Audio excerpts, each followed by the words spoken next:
I'm on my way to visit family in Scotland, and it's taken me the best part of 3 hours using 4 buses and a little bit of walking, and I made it. I was going to get the tube, Piccadilly line to King's Cross from Hammersmith. That wasn't working, so I got a bus from Lily Road in Fulham and got up as far as Marble Arch. I thought it was going to Baker Street, but it terminated suddenly. So got off, got another 74 bus up to Baker Street. Then couldn't get on 2 buses because they were so jam-packed, and managed to get onto a different bus, I think it was a number 30, and then was asked to get off that because there was too many people on it. So waited for the next bus to come along, and I in fact had decided I would just walk. It was about a 35-minute walk according to City Mapper, and another bus came along, so I jumped on that and managed to make it here.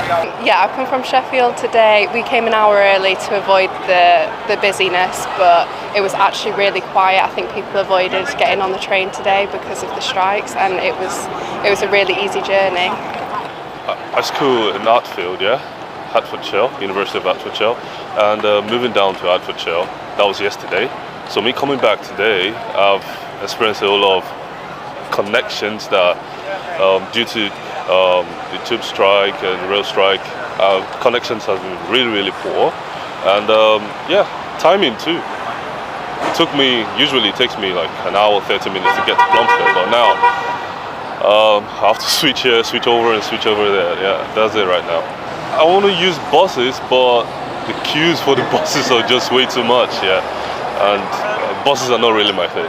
I am familiar with the London Underground, but I'm not familiar with buses. I live in Australia, so I'm not a local, so I don't know the buses. The London Underground's always been very efficient, so I've always relied on that. So I was a bit thrown by the whole thing, a bit unsure, not even sure if I was going to make it to Scotland or not, but with some help from people I have made it here this far. Yeah, it's been stressful making all these connections. Or usually, I get through King's Cross, I'll go down the underground, maybe go straight down to London Bridge, but now I have to switch over to Pancras, then Pancras, maybe try to look for another connection again, which is making it even more stressful. I think something should have been done before the strike started. Yeah, a whole lot, because it's affecting a lot of people, and it's pretty sad. A lot of people going to work, people doing a lot of things are now being disrupted. So when you say something should have been done, what do you mean? The solution, I wouldn't say, because I wouldn't say I know this solution way too much that I could just prefer one and we have one loophole or something. Right now, usually it takes me an hour 30 minutes, but now I'm looking at 3 hours right now. So double. Yeah, double.